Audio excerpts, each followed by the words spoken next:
Hi, I'm Nick Hague, and welcome to the World's Greatest Business Thinkers podcast.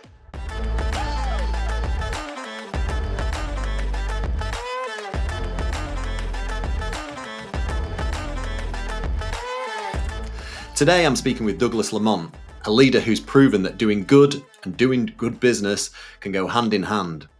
Douglas is CEO of Tony's Chocolonely, joining in October 22 from Innocent Drinks, where he was CEO for 9 years.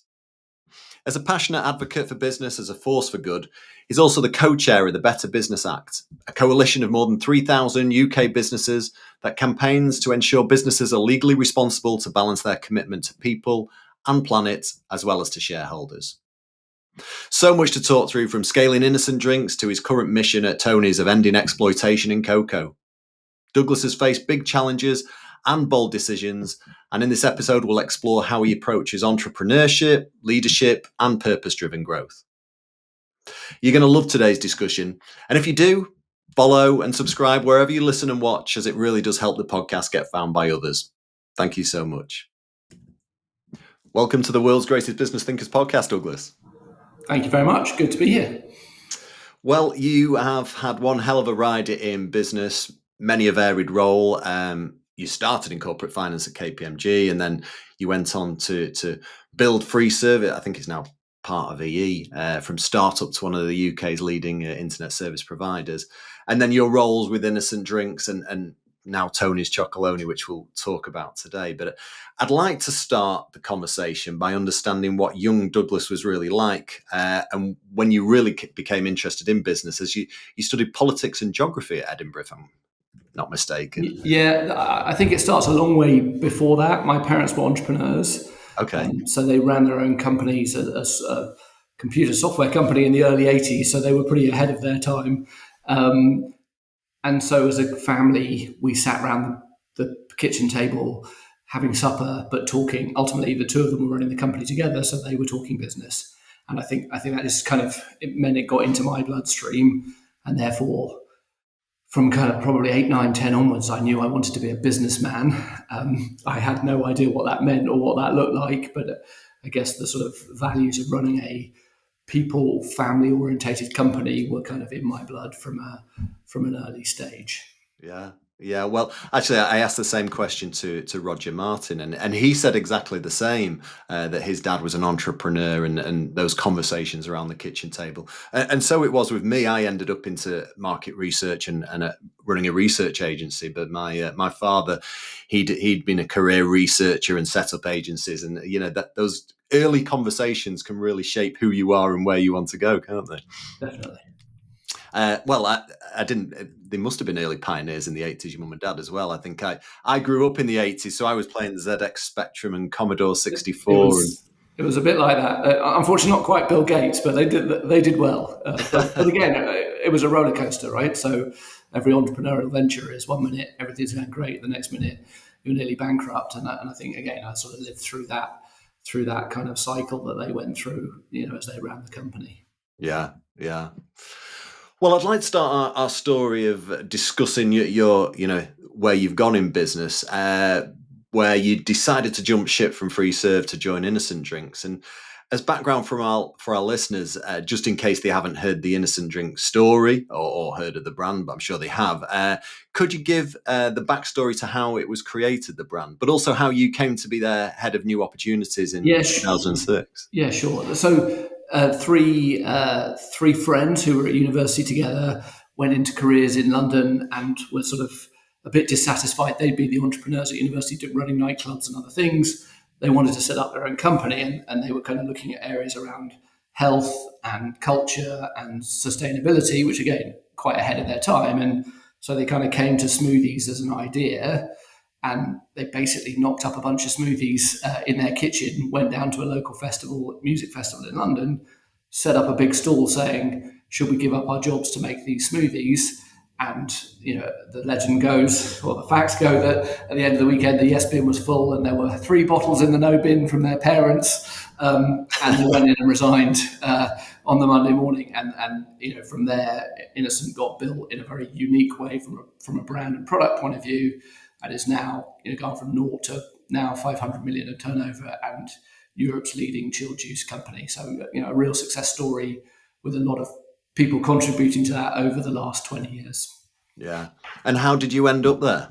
Yeah, I'd been at FreeServe and been through that entrepreneurial journey, but it was just merging in with Orange at the time, and I wanted to kind of, not become consumed by a bigger thing. I wanted to stay in that kind of scale up kind of business. And honestly, a friend of a friend knew one of the founders and said, well, why don't you go and talk to Innocent? They're growing really fast. They're looking for kind of people that have had some experience of scale up. I went to meet them. We got on really well.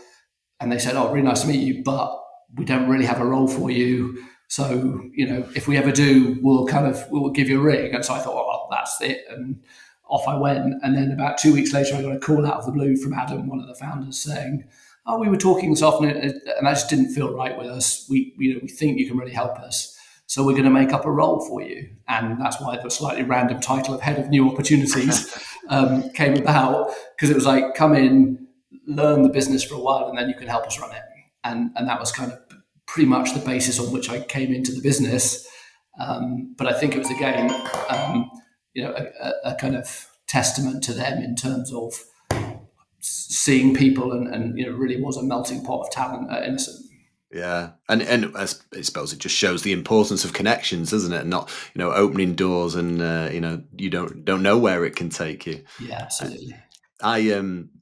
I'm a career market researcher, as I've just said, and it can sometimes be labelled as being expensive, sometimes slow for feedback. But I love the fact that they were there and then. It's a bit like the market trader; they can get the immediate feedback, can't they? And took the decision based on the number of bottles in the yes compared to the no. I didn't realise it was the parents actually that put the 3 no. Yeah, and it was obviously very thoughtful, because they were like, we're not going to do this. We're going to do this at the price we know we need to sell in the supermarkets at to make this work. So, again, they were being thoughtful from day one. It wasn't just we'll sell them for £1. They were selling at the price they knew that they would have to get.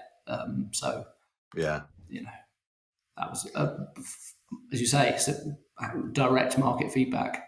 Yeah, I dug into some archives because you joined in 2006, and I was reading a Marketing Week extract, and it started by talking about the turnover, that they were doing well. I think that year it was 70 million, double what they got in 2005, and they were selling around 1 million smoothies every week, it said. But the article went on to say that they're waiting for the smoothie bubble to burst, and it talks about you were pushing into Europe at the time as a company, and they were saying, these are the words: the European soft drinks market is more about waters than carbonates and juice drinks, largely because when temperatures exceed 20 degrees, thin drinks like water and iced tea go through the roof, and drinks like juices go through the floor.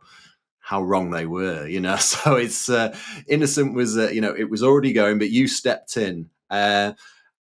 What was it like? It was known for being a quirky brand, strong values. Is it difficult stepping into a company like that with such a distinct culture? Honestly, it was intoxicating. It was as I said, a melting pot of talented people inspired by the kind of founder's vision of a different type of company with a vision about culture, sustainability, and winning. So winning was an important part of it in what was ultimately quite a sleepy category overall in terms of the site, given its scale.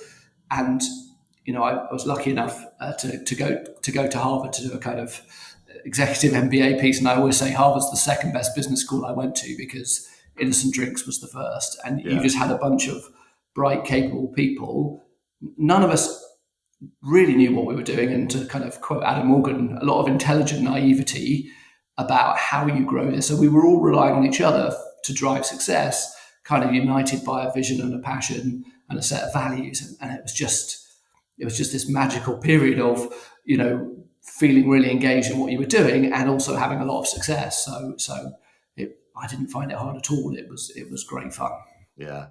It's the culture made it easy for yourself to fit in and drive it forward. And it was all about bringing yourself to work. And I'm a very different character to the founders, as were many different characters in the space. But we all kind of felt like we belonged and wanted to work hard to make it work and prove that you could scale, a good business that cared about more than just maximizing profitability. That was what drove a lot of us. Yeah. Well, you quickly rose through the ranks to director of innovation and then marketing and innovation director. So I'm interested in, were there any wild ideas from yourself, from the Innocent team, that turned into major successes, or any wild ideas that fell foul and on the floor, but you would have liked to have been a success? I think the one that I think there's a lesson in it everywhere is the knitted hats that we have for the big knit. So it was the idea even before I joined of a guy called New Adam, because Adam, there was already Adam who was one of the founders, so he was known as New Adam, and he was basically the first marketing person they ever hired. And he came to one of his early meetings with the founders and said, "I've got this brilliant idea. We're going to get consumers to knit little hats for the bottles. Then we're going to put them on the bottles in the supply chain. Then we're going to put them in the supermarket. And then when we sell a bottle, we're going to give money to charity, 25p to charity for each bottle sold." And they sort of closed the door on him and said, "I think we're going to have to fire this guy. That's like the worst idea we've ever heard. Like, it's totally impractical. Or we have to sort of let him do it, and then we'll give him the time to learn and understand why that wasn't such a good idea." So they did the latter because they didn't want to fire the first marketing person they'd hired. And of course, it's turned out to be one of the most iconic kind of marketing campaigns ever, because Yeah. that just every year, right, we're doing the big knit, because it turned out that it was this amazing virtuous circle.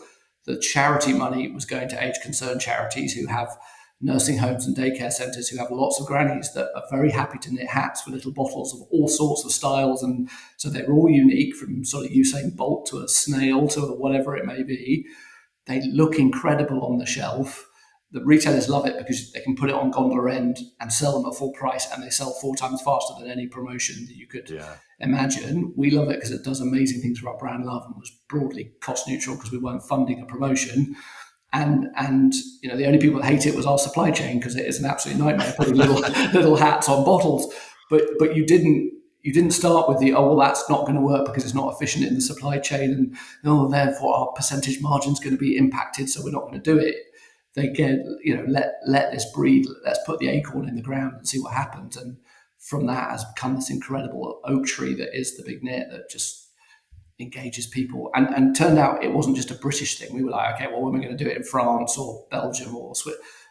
It worked everywhere. I mean, it was just so, from small things can, let them breathe and see what happens sometimes. So Yeah. it's My next guest on the podcast is Duncan Wardle. So he used to be director of innovation at Disney, and he talks about various different ideas on how he implemented and got people to think more creatively. And there was a moment, it was a watershed moment in his career when he'd risen through the ranks, and someone kept coming to him with ideas, and he was saying no because, and trying to justify it.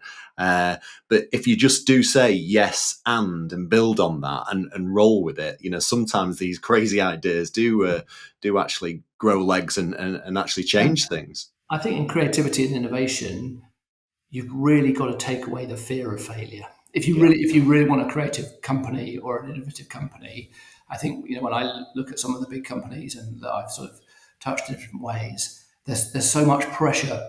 So they get a product and then they go, "Oh, it's got to work. So we're going to put 20 million of marketing on it on day one, and it's got to hit these thresholds, otherwise it's a failure." And then it doesn't work, and then there's a sort of inquisition as to why it hasn't worked, and then everyone's like, "Oh, well, let's take a bit longer next time. Let's do a bit more market research to make sure it doesn't."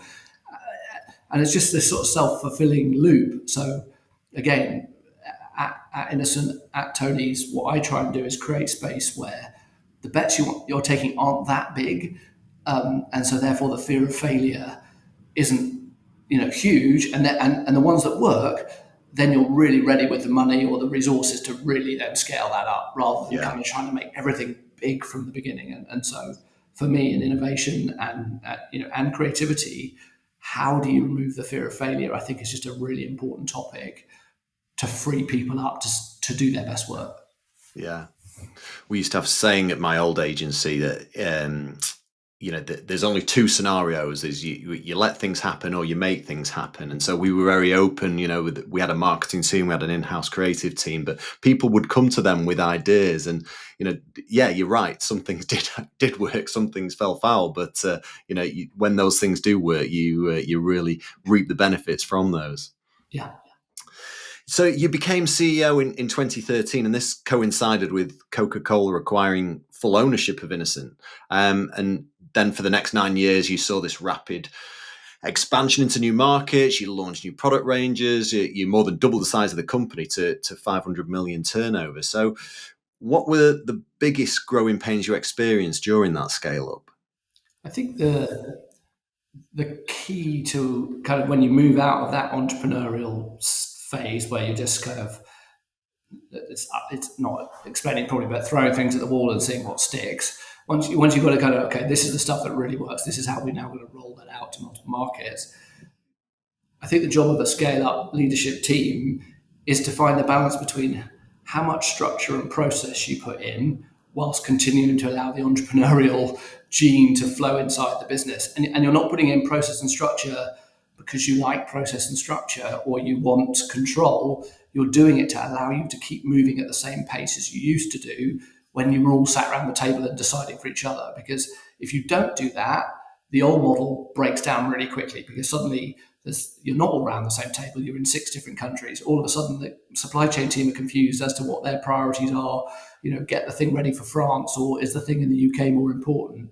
So how do you create decision making and process and systems that allow you to keep moving quickly, but not so much you become this kind of slightly bogged down control machine, because you still want the passion and the unbelievable energy that comes from that kind of sense of winning and we can do anything kind of mentality that should still live in the business as you scale up. Because whether you're 50 million or 100 million or 200 million, you're still a pretty small company in the grand scheme of things. So you still need people's kind of every effort, and everybody has the ability to make a difference. They're not just a cog in the machine. So you kind of need their full energy. But if you have no process, it's carnage. So my job for the last, at Innocent and now at Tony's is just finding that tension between Yeah. process and structure and kind of entrepreneurial spirit. And it means every day is a battle, but that's the game. That's the scale up game. Yeah, no, well, I can only imagine it's a very difficult balance, isn't it? I think I sold my company into, a big corporate. So I worked for 5 years within Dentsu, and again, they were great. They gave us freedom to continue doing what we were doing, but getting involved in lots more meetings, and it starts to hamper your everyday of how you used to do business. So it's about getting that good balance of where you can take it. Yeah, absolutely. What I really like about it though is that you didn't rest on your laurels. You continued to innovate, and you pushed into new categories. And I think when we always, well, the Ansoff model stood the test of time, hasn't it? But when we were looking to grow in our agency, looking at the two axes of existing products, existing new products, and then existing markets, new markets, and it's always harder to go into that top right quadrant of new products, new markets. But you did that, didn't you, with Chilled? Yeah, and yes, and again, we had great success in the end, making it work in international markets. What you learn through bitter experience is whatever market you enter, it takes 5 years to get to any form of meaningful scale. And if you think you can shortcut it, you learn pretty quickly that you can't. And the second thing that we learned was, uh, certainly from an Innocent point of view, of taking the model from the UK and some Brits and putting them in France or putting them in Germany is about the worst thing you can do.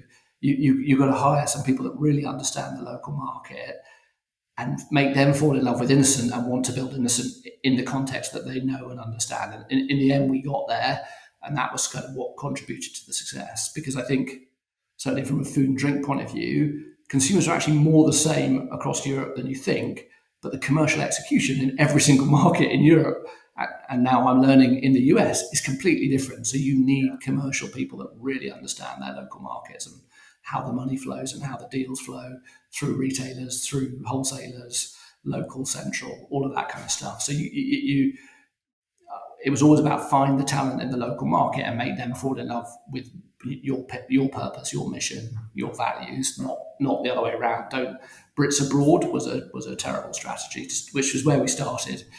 And then in terms of products, again, we started in the smallest segment, or it didn't really exist, and created it, but there was clearly always an opportunity to kind of get into the main segment, which was fruit juice, orange juice, apple juice, and 1,000 variants thereon, which we successfully did, again, by bringing a point of difference with the carafe, with our marketing positioning, and again, over time, with patience.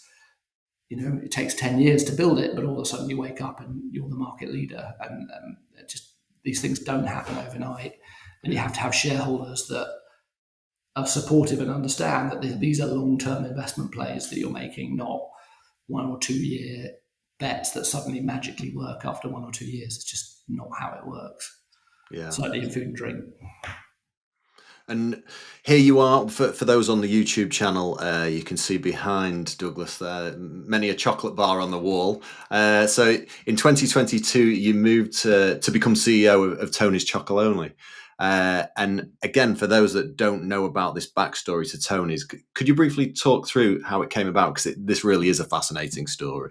Yeah, so the thing I like about Tony's is effectively the mission came first and the business happened by accident, because this business came about by 3 journalists who ran a TV show looking at effectively serious issues of what was going on in the supply chain. They were looking at cocoa, and the big chocolate companies had made a commitment in 2000 to kind of eradicate child labor, and had signed a law in the US to do that. In 2003, they said, well, let's take a look at this. And these are 3 Dutch journalists. And they went to West Africa and realized absolutely nothing had been done, and were quite shocked by the fact that literally nothing had changed from sort of 3-5 years previously. And so started to challenge these companies to say, what are you going to do about it? And when it became obvious that wasn't going to be a lot of change, the second series of that documentary was, okay, well, we're going to do it for ourselves and show how that's possible. And so kind of a little bit Dragon's Den style, and not really trying to create a company, just trying to almost make a batch of bars that were effectively child labour free, and kind of met certain ethical standards. They created this brand called Tony's, and Tone happened to be the guy in front of the camera. So they kind of go, well, let's call it Tony's, and we'll call it Chocolonely, because we feel like it's a lonely journey to try and change things in the chocolate industry. They created this brand, and all of a sudden it started selling, and the company was born, but the mission was already there. Their job was to try and say, we need to, first of all, draw awareness to the issue that's going on in the chocolate industry in cocoa, and then drive change. And the driving change part, they realized they had to do for themselves. Yeah. They then set the company up, but realized as 3 journalists, they had no idea how to run a company. And then from there, they got, again, investors and other people in to then scale the company. And again, the business is now over 200 million of turnover and growing fast around the world. So yeah, a really, but we have journalistic roots. We have, roots that really mean that the mission leads everything that we do. Yeah. I mean, I love the story. Well, and everyone loves the brand. My youngest son, it's his favorite brand. And when I've been speaking to people, and they knew you were coming on the show and I was interviewing you, they just talked of the love of the brand and the cause and everything else. But what I really love about the story is, like you say, that when people are looking to set up a brand, they obsess over the brand name, the colours of positioning. In fact, I'm currently looking at launching, I'm addicted to paddle. And so I'm looking to launch a new paddle apparel clothing brand. And me and my 2 business partners, we're going around in circles over the specific brand name. But you just don't need to do that if with a vision, with the right dedication, with a bit of luck along the way, you can make something happen. And so the red branding, the big chunks of chocolate, it does show you. So the branding was knocked up by Klink, who's been in the company ever since, although he's recently stepped back. He got a kind of brief from a journalist saying, could you, for a bit of fun, knock up a chocolate brand look and feel? And he did that and you got 48 hours because we're filming in 2 days' time. So it was like, he wasn't thinking of it as a company brief and then the bar size came about because they were literally ringing round manufacturers saying, we need some bars made in the next week because we're filming and the factory that finally answered their call said, well, we've got this big mold and we've got it already set up on the line. So if you want it, it's this kind of big chunky mold. And so they went, okay, well, we'll have that then. And so it, as you say, serendipity. And what it turns out is that, our packaging has worked so hard for us because it breaks the category codes. And obviously we've then built on those original packaging designs, but it's just therefore completely different from the category because you weren't thinking about the category. You were thinking about how to do something that stood out on telly for a TV show. And of course, it turns out that it stands out on shelf too. And so it's turned out to be the most valuable asset that we've got in terms of the packaging because we have much smaller marketing funds than our big competitors because we're effectively investing in the farmer and investing in our supply chain model. As a result, that packaging has to work really hard on shelf, and it has done for us. Yeah. So the mission is to end exploitation in the cocoa industry. And how do you balance staying true to this mission with all the commercial pressures that you've got, scaling, profit? It comes from your position as CEO, and have there been, or what have been the toughest trade-offs you've had to make between this mission and the growth? Yeah, I think a bit like we were talking about before. The great thing about being a mission-led company, our mission is to end exploitation in cocoa, and not just for ourselves, but for the whole industry. And if you start with that, it's your premise, and I start with the view that I'm the CEO of that mission, not of a brand, you have to understand, you have to get a few things right. You have to have a supply chain model that works, that drives down child labour rates, that drives up living income for farmers, but can also bring beans out of West Africa at scale to then support our business and other businesses. But you also have to have a commercial model that works as well. Because otherwise the big guys say, oh, it's really nice, but you're a chocolate distribution charity. Our shareholders wouldn't wear that because you can do the impact stuff on the ground, but it's not a sufficient cost base that we can make any money out of it. So we're not going to do that. So we have to prove that we can not only do the change on the ground, we have to do it in a commercial way that makes sense. Again, to remove the fear of change from the big guys. So they go, oh, actually, this is working and Tony's is scaling and being successful. Maybe we can adopt that model. But both things have to be true. Otherwise, we don't achieve our mission. And therefore, I never see it as a trade-off between the mission and making commercial profit. Because if I don't have both, I've failed. And therefore, what I'm doing is making micro trade-offs between how I make those two things fit together. It's never a this or that. It's how do I trim a little bit here or trim a little bit on the commercial model. And the commercial guys obviously want the costs to be lower so they can sell more in the supermarket. And the impact guys on the ground in West Africa want more investment in driving up living incomes for farmers. And my view is my job is to make everybody equally unhappy to find the thing that knits those two things together. And if everyone's equally unhappy inside the business, we're probably getting the balance right between, the commercial driving side of the business and the mission side of the business. Because without both, we're not delivering on our mission promise because it gives the big guys an excuse not to change. And that's what we're trying to remove the objections for why this model doesn't work. And that's all I'm trying to do with the company. I'm not trying to build the biggest brand. I'm not trying to make Tony's Chocolonely the biggest brand in the world. I'm trying to drive change across the whole of the supply chain in West Africa, ours and other people's. And I think that's where your strapline gets it all, in terms of, crazy about chocolate, serious about people. It's those two sides of things, isn't it? Exactly. You're just constantly molding those two things together. How do you ensure, therefore, then, that values don't just become these slogans throughout the whole of the organization? And in other words, how do you foster this culture among all the employees that the mission matters to them personally, and it's not just a leadership level goal that you're aiming for? Yeah, I think it's to some extent self-selecting in the same way that I kind of self-selected myself into Innocent all those years ago, because I kind of, the founders were so clear about what kind of company it was. I think it starts at the recruitment stage. Innocent, we talked a lot about not living the values, not laminating them. And then I think you got to be really clear that people you hire care about your mission. So that's a Yeah. good starting point. But you then have to show to those employees who care about what you're trying to do that you really mean it. And so both in terms of articulating your decisions that you make or that the company makes in line with the values, where things don't go right, you kind of put your hands up and acknowledge that maybe that didn't happen in the way that you want it, either in line with the mission or the values. But sort of keeping that as a constant narrative inside the company is really important, because it gives people the sense of, this is still what's driving us. This is still the thing that matters the most. So every presentation, and it's our first day of our new financial year today, and I'm doing a speech this afternoon in the company. My first slide every single time is, our mission, our vision, and our values. That's the bedrock on which we build the company. Everything else comes sort of second to that.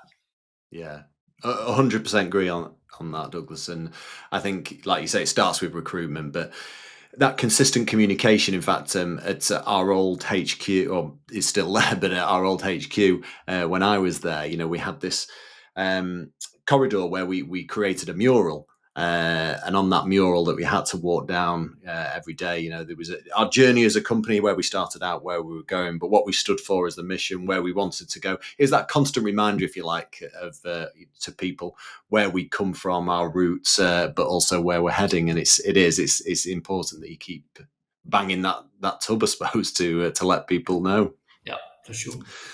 How do you measure impact beyond financial metrics? You've got different indicators. I'm sure that you know whether you're moving the needle on the social and environmental goals that you're looking to achieve. Yeah, so I mean, so every year we have an annual FAIR report, which is our kind of deep dive into everything that we're doing.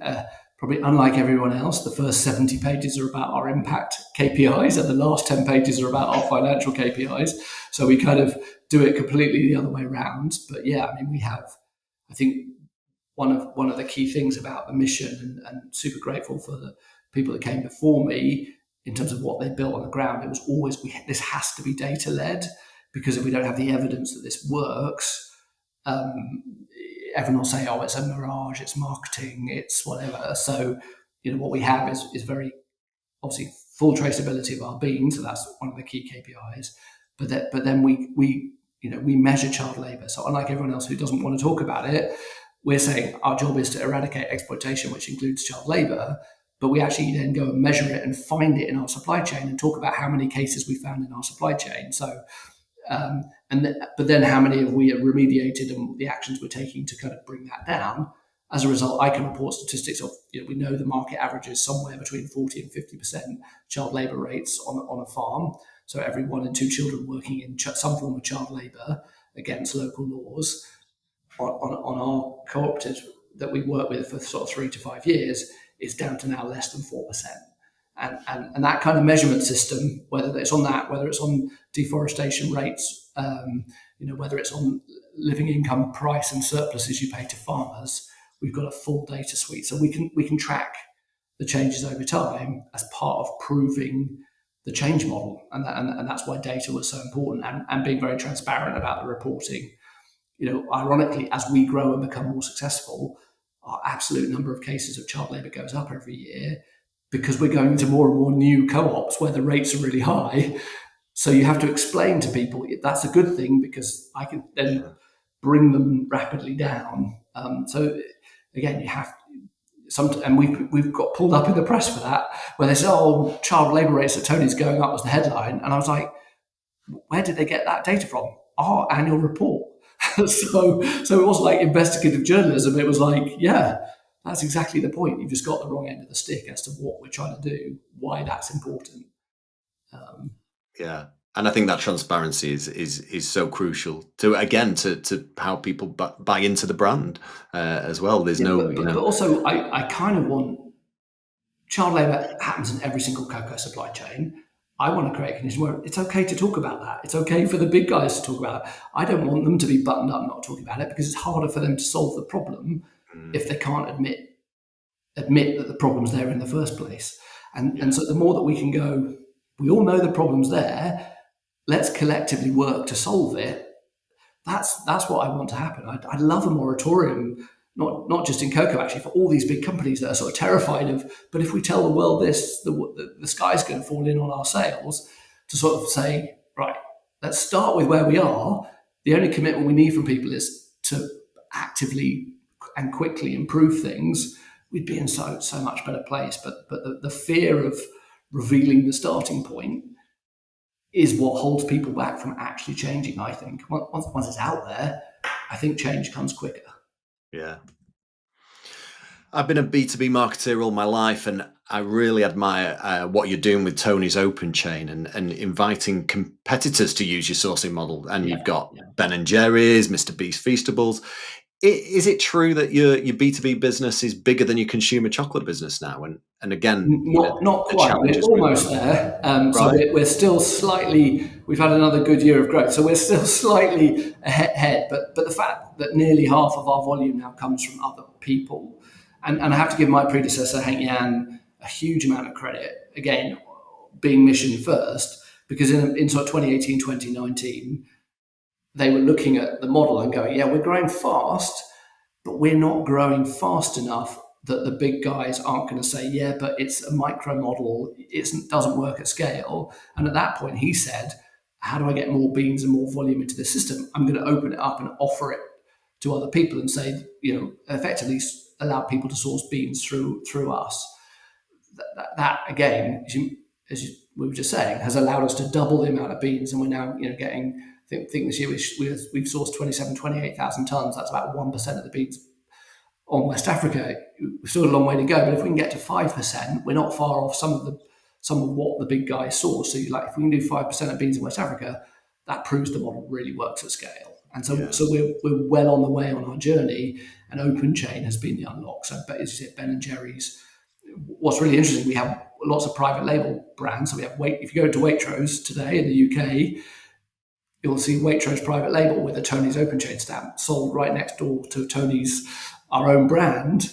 And again, that's a commitment to the mission that in some ways we've given away our unique selling point and given it to a private label manufacturer to make a Waitrose bar with the same ethics as us. And because we're mission led, we say that's better than just Tony's being 5% bigger, because the net of the two is so much bigger, and therefore the change on the ground is so much bigger. And that's how you think differently. If you're the CEO of the mission, you go, making that available to Waitrose makes complete sense. If you're CEO of a brand, you say, no, I'm going to keep this all for myself. And I think it's a really nice sort of distinction as to how my job is different in this scenario. And that's why I love this job, because it's so multifaceted, and the decisions you have to make aren't just about how do you build an FMCG brand, it's how do you build a change mission. And I think that makes it really interesting for me, and challenging, but interesting for sure.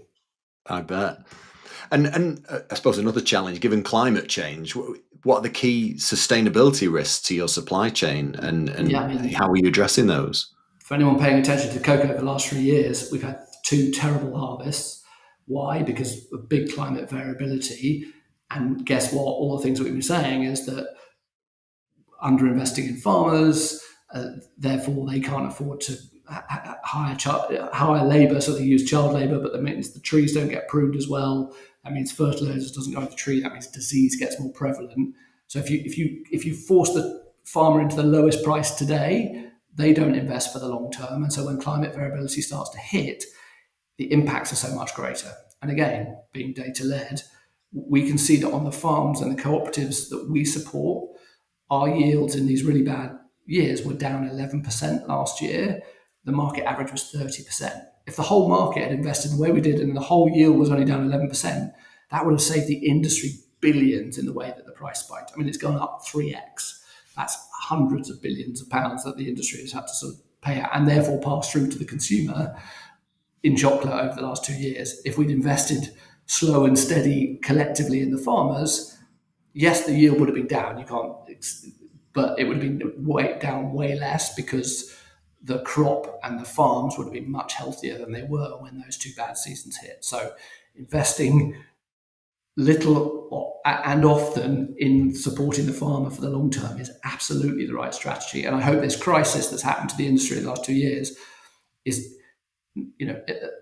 I think the sustainability partners of these companies get it. I hope this means the CFOs now get it as well and can sign off what is ultimately a relatively small amount of investment in paying farmers more to avoid these massive spikes in prices in the market over the next 10 years. And if that's what comes out of the crisis of the last 2 years, that'll be a fantastic outcome. If what comes out is that they all go, oh, great, we've put consumer prices up, now cocoa's down, I can make loads of money and we'll go back to kind of underpaying farmers, they're going to be hearing from me.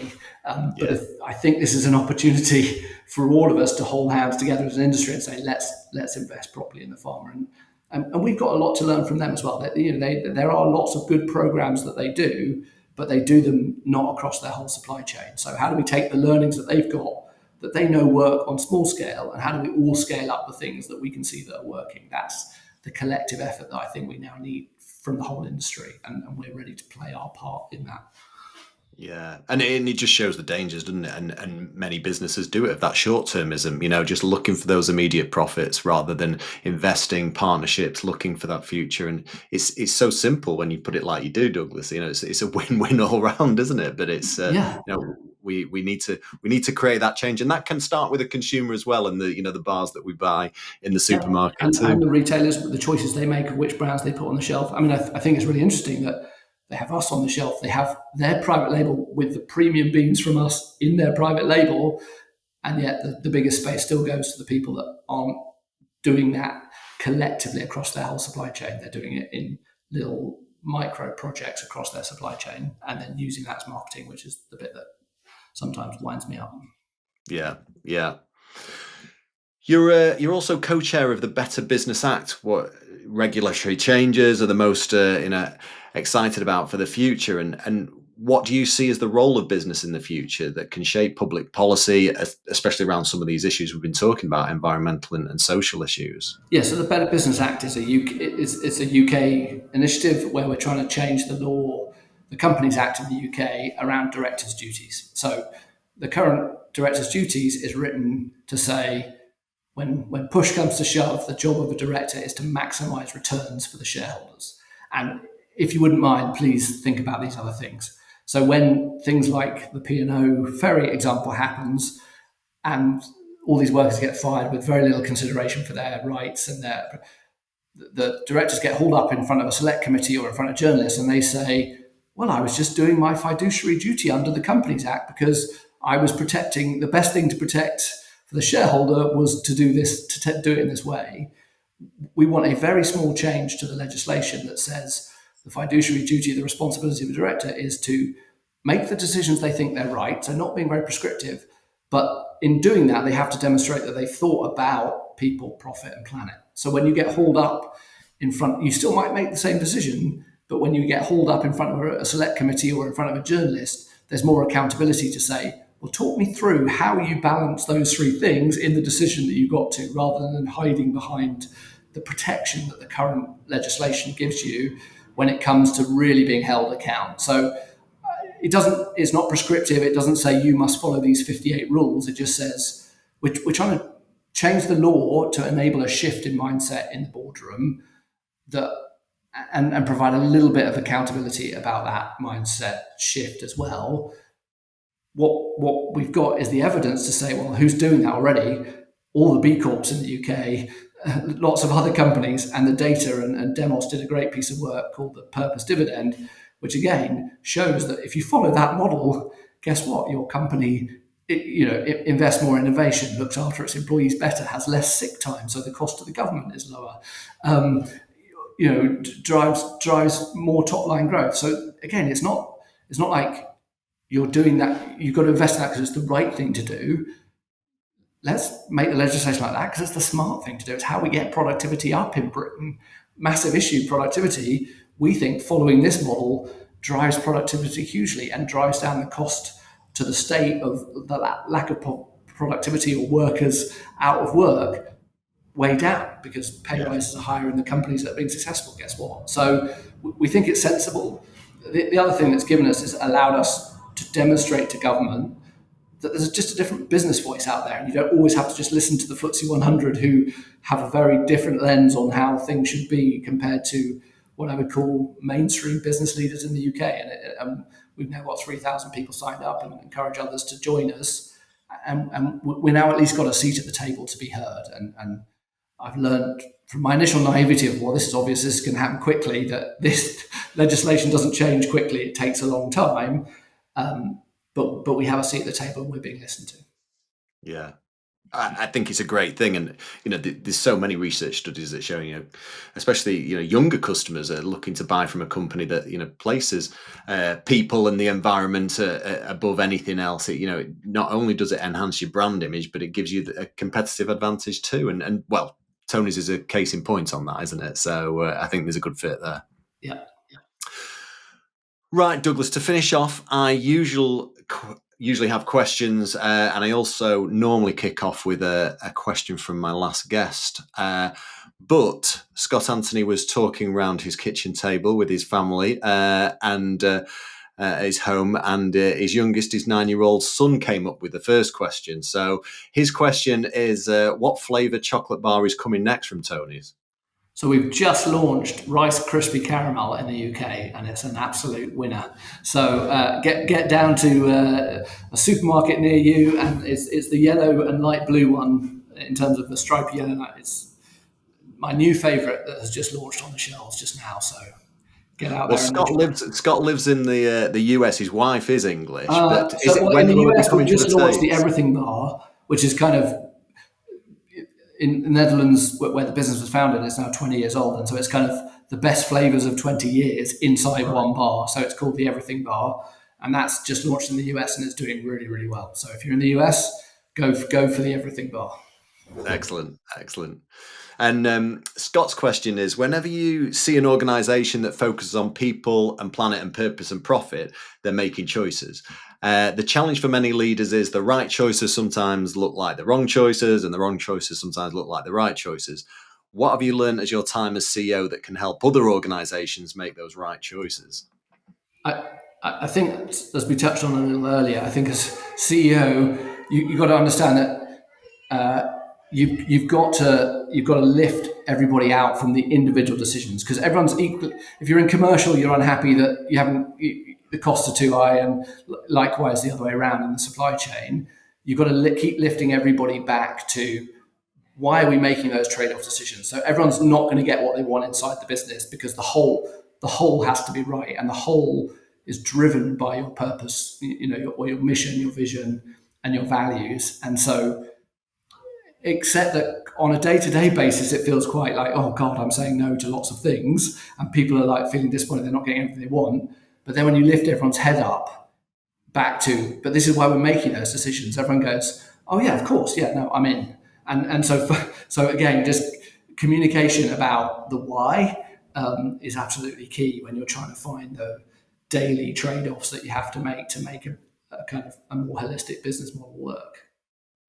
But it's also, you then create strong employee engagement and loyalty, which I think is far tighter than if you're just in a company that's just looking to max profits. I think that lasts within people for a certain amount of time, but it doesn't get into your bloodstream like a kind of business that's really locked into kind of a clear mission does. Yeah. So next to the listeners now, and this is from a listener in the US who wanted to remain anonymous, but asks, I know you're pushing hard into the US right now, and I see your bars on the shelves of Walmart's, but do you think the US customer values Tony's brand identity and mission around eradicating child labour as much as European customers do? Well, two things. One, the US has now just become our largest market. Right. So they're certainly valuing something. And also what I would say is our clear breakthrough moments in the US, particularly being on the John Oliver show, where there was a whole segment on cocoa, and it was this big famous show in the US, a kind of, again, an investigative but humorous show about, and he did a thing on, and there's this company, Tony's are doing right. That was a kickstart moment for our brand, where all of a sudden we were then rung up by Walmart and rung up by Costco and say, okay, so I think we are getting noticed, and our point of difference is clearly around sustainability. But again, a bit like Innocent, if you're just that and your product's no good, you last 5 minutes. So you have to marry an amazing product with a clear point of difference, and our clear point of difference is both our packaging, our mission, and a great product that sits underneath. And it's the kind of holy trinity of those three things which combine to make it work. So it's never one thing or the other.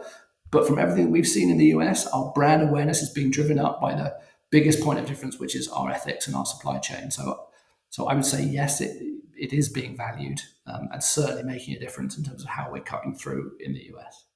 Yeah, yeah. My second question is from Jan van Wengen in Rotterdam, who asked, did you ever feel imposter syndrome when you stepped into those high-profile leadership roles? And if so, how do you overcome that? Yeah, I mean, you always have that kind of slight fear thing of like, what happens if I'm no good at this? I think at Innocent, it really helped that I took over from three founders who kind of ran the business equally, and they were all three different characters, and I was very different from the three of them. So it was sort of in a way easy that I was like, well, I can't be all of them, and I'm not any of them, so I'm just going to be myself. Whereas I think if my first CEO gig was taking over from an individual kind of, and they're all high profile, high energy kind of people, you probably find yourself mirroring them a little bit and trying to be them. Whereas I just kind of decided, I guess I had the self-confidence to be myself. Hopefully that wasn't an arrogant thing. It was just like, and it got helped by the circumstances. And then obviously the Innocent thing went well. So then that gives you some confidence, I guess, as you step into the next one. But yeah, you never quite know, right? Like any job, like any situation, there's always a slight lump in your throat as you start something, for sure. What's the best piece of business advice you've ever been given? Well, I think it's a bit of life advice actually that then applies to life and business from my grandfather many years ago. His sort of favorite saying was, "Never look up, always look down, and realize how fortunate you are."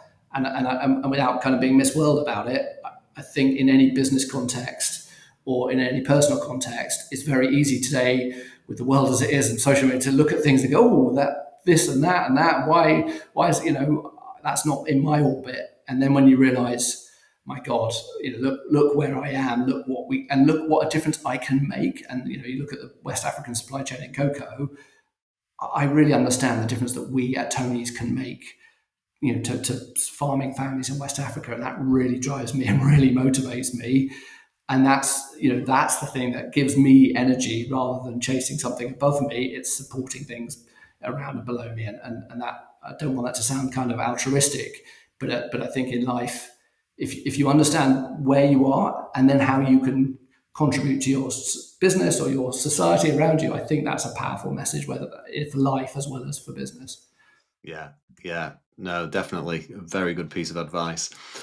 Who'd you like me to reach out to and invite to come on the podcast in the future? Who'd you like to hear on the show? So I just think again, in my orbit in food and drink, I think there's a raft of really, really good female founders and leaders out there. So, whether it's Pip Murray at Pip and Nut, whether it's Emma Heel at Lucky Saint, who's kind of co-leading that with Luke, whether that's Amelia Christian, who I don't know her, Amelia Christie at Bold Bean, but you just look at, they are building really good, interesting brands and companies as female leaders. And I think, yes, we've come some way in terms of supporting female leadership, but we've still got a long way to go. And they're real role models that I think can inspire others, to drive up. And if I look at Tony's, I look at Innocent, I've got amazing female talent. And if there was more of that in the world, pushing for leadership positions, I think we'd be in a much better position. So let's really put some female leaders who are already cutting through up in lights. I think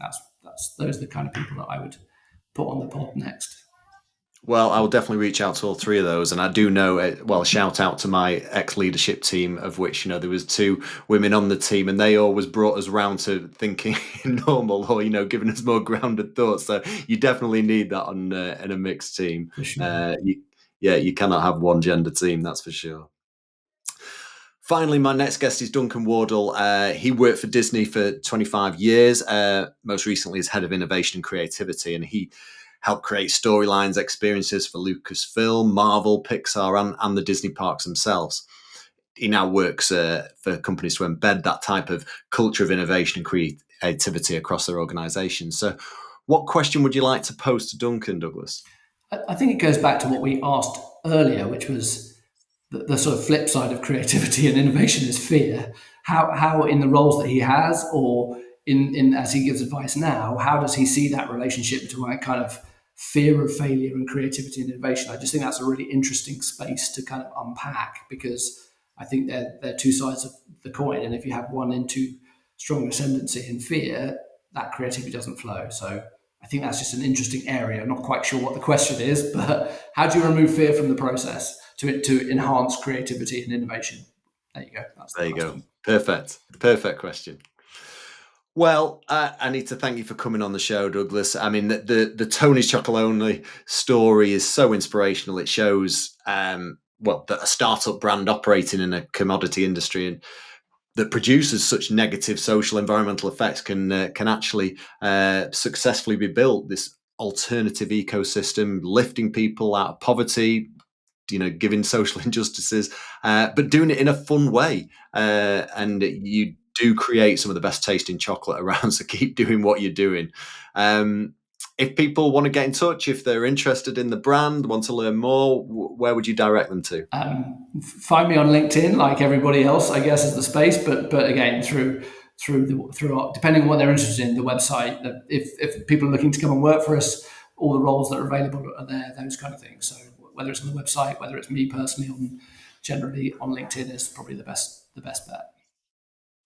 Well, I'm going to finish this interview and going to go down my local shop and try and find that Rice Krispie Tony's bar. And I am going to the States in a few weeks' time, so I'll definitely lock up that everything bar too. So Yeah, and you can find that in the UK too. So that's been oh, can you? Right. Okay. Well, been a while, been out a while here. Excellent. Well, thank you again for your time, Douglas. And as I say, keep doing what you're doing. You're doing a fantastic job there at Tony's. Brilliant. Take care. Thanks. Thank you.